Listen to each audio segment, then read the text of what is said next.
उनको बुरी जमानतें दी जाती हैं, उनको कोई पूछ नहीं सकता, उनको कोई हाथ नहीं लगा सकता। और सबसे अहम बात, अभी कल मैंने अपनी प्रेस के अंदर भी उसका जिक्र किया था, बाद में वो जो है वो डॉक्यूमेंट वेरीफाई हो गया है, जिसके अंदर चीफ सेक्रेटरी साहब ने जो है वो कहा है 81 करोड़ रुपया लगा है पिछले लॉन्ग मार्च के अंदर, जो अमीन गंडापुर खैबर पख्तूनख्वा से इस्लामाबाद लेके गया था। मेरा सवाल ये है कि क्या इसके ऊपर कोई अदालत, कोई इदारा, कोई बंदा देखने के लिए तैयार है कि ये 81 करोड़ से कितने सारे स्कूल बच्चों के बेहतर हो सकते थे, कोई सड़क बन सकती थी, कोई अवामी फलाह का काम हो सकता था। ये किसके बाप का पैसा है जो खैबर पख्तूनख्वा के लोगों पे लगना चाहिए, लेकिन लग वो सियासत के ऊपर रहा है।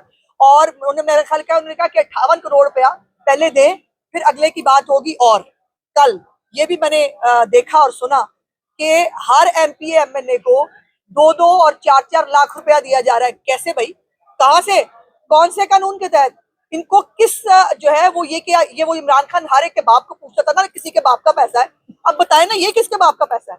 और ये 2 लाख 4 लाख ही एमपी एमएलए को फसाद बर्पा करने के लिए जो है वो आप दे रहे हैं, और इसके ऊपर कोई बंदा पूछने के लिए, देखने के लिए, शायद उसके लिए तैयार नहीं है। इनको सबसे पहले अदालतें आ जाती हैं बचाने के लिए। मेरा सवाल यह है उन अदालतों से भी, उन मोअज़्ज़ज़ जजेस एहतराम से भी, कि खुदा का वास्ता है, इतना इतना जो है वो कानून को इतना डिफेम मत करें, इतना डिमीन मत करें कि आप किसी की मोहब्बत में इतना आगे निकल जाएं कि आपको सच, गलत, झूठ और जो बर्बादी है पाकिस्तान की,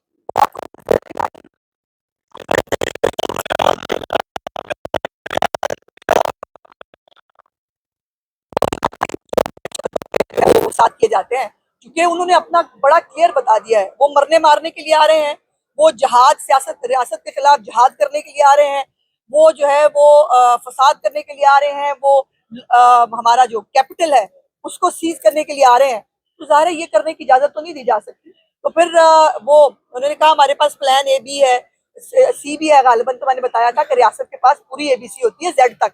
तो इंशाल्लाह बताएंगे आपको। कल अलीमा खान साहब ने कहा है कि जुमेरात तक का इमरान खान ने टाइम दिया है, अगर हमारे मुतालबात मान लिए गए तो ठीक, वरना जमा बाकी से क्या तैयारी करें, यानी खाम खा की बात ना करें।